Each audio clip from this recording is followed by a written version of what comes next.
Thank you very much, and thank you for giving such a good summary to start with. I think it was you covered a number of very important points.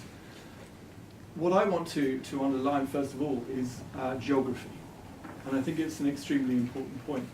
The Western Balkans are at the heart of Europe, and we belong to the same European family, and that's why we have had such a long-standing political commitment to the region. As you may know, since the Thessaloniki summit in 2003, we have been providing continuous political, financial and technical support to the Western Balkans to take forward the reforms they need to do to align with EU standards and therefore to move forward to our common goal of European integration. It was significant that the EU perspective of the region was reconfirmed by the European Council in March last year, by President Juncker's State of the Union speech in September, and very clearly by the European Commission's Western Balkans strategy that you mentioned in February this year. The central point is that we have a shared interest and a shared responsibility with the governments of the region to succeed in this for the benefit of our own EU citizens and for the citizens of the Western Balkans. It's a strategic investment for all of us. It provides increased economic and trade opportunities for the mutual benefit of the European Union and the countries which are aspiring to join. And it's a very important factor in driving transformation in the countries and societies. It increases stability and security in the countries concerned. I think there's perhaps even a deeper point when we think about our joint interest there and when we talk about the enlargement policy. And I think it goes back to the real meaning of the project of the European Union, which is providing instruments for reconciliation and peace on our continent.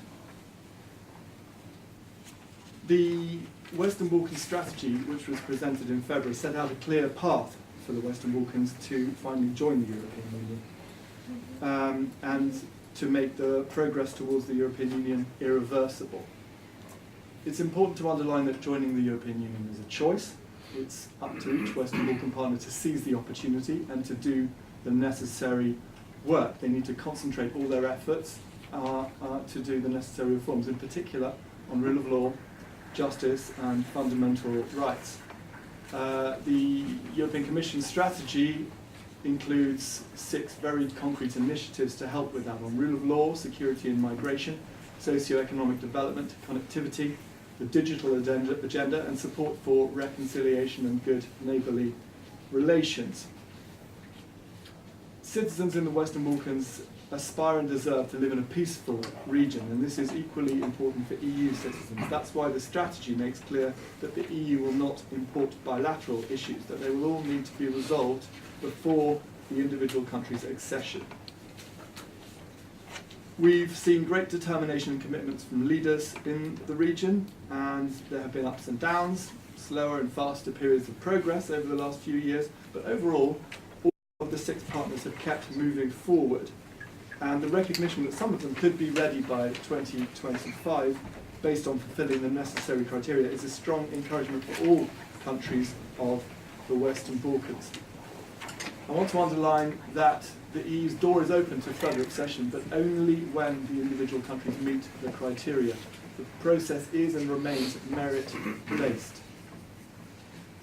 Montenegro and Serbia are currently negotiating, and they're moving steadily on their path towards EU membership. If they take the steps needed, they can complete the accession process with 2025 as a horizon. And this is equally true for any of the others, if they can catch up. For Serbia, this means there needs to be real progress on the dialogue with Kosovo. Comprehensive agreement on the normalisation of relations reflected in a legally binding agreement. The comprehensive agreement is also crucial for Kosovo, as are the implementation of the Stabilisation and Association Agreement and much needed reforms, including on rule of law and the economy. Kosovo is an integral part of the region and shares the same European perspective.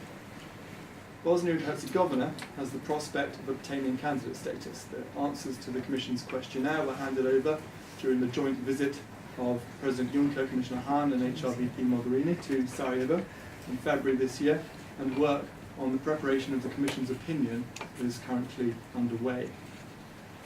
The European Commission recommended in its package of reports in April this year that accession negotiations be opened with Albania and with the former Yugoslav Republic of Macedonia.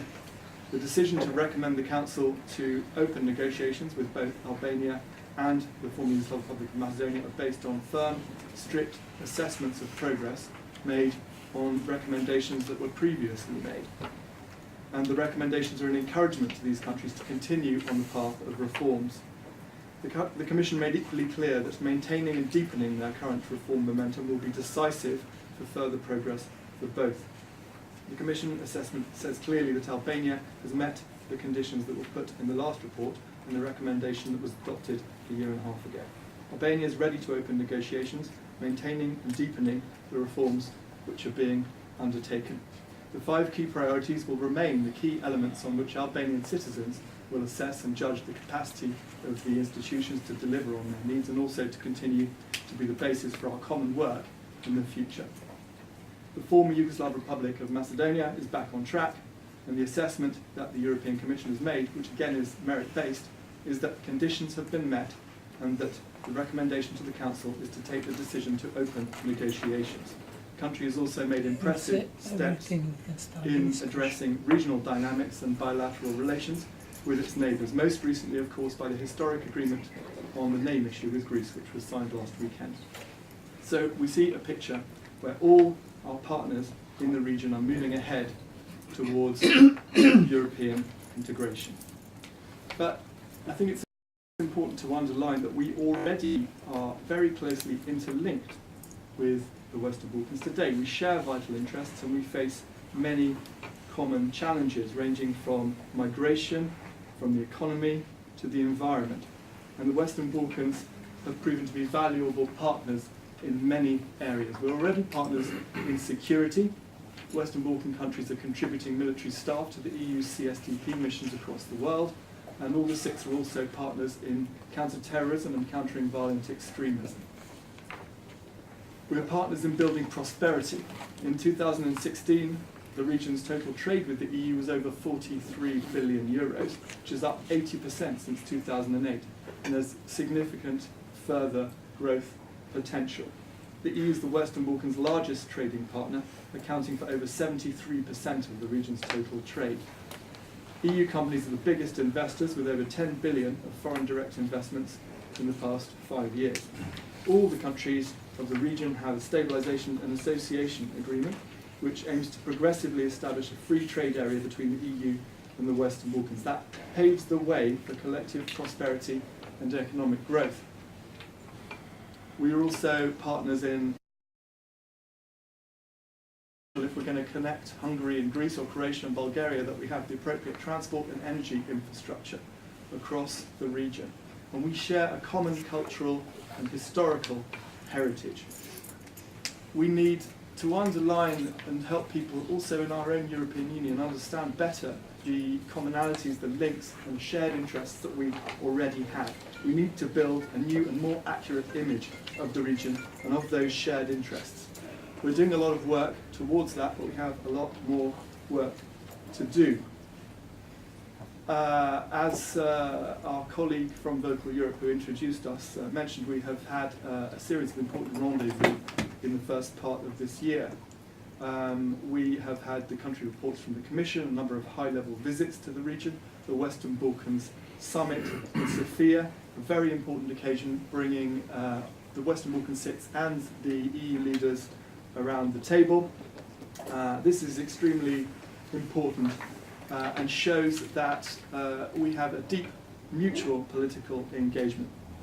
I want to conclude by underlining that our partnership with the Western Balkans is unique. It's built on the basis of mutual interests and a win-win situation for EU citizens and Western Balkan citizens who share the same challenges and interests. And what lies behind these interests and unites us fundamentally is that our citizens share the same values. We're not alone in being interested in the region, but the EU is the only global player that can protect the fundamental rights of individuals while bringing economic prosperity and better living standards.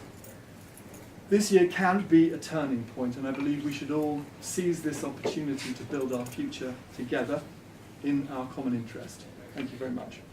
Thank you very much, Clive.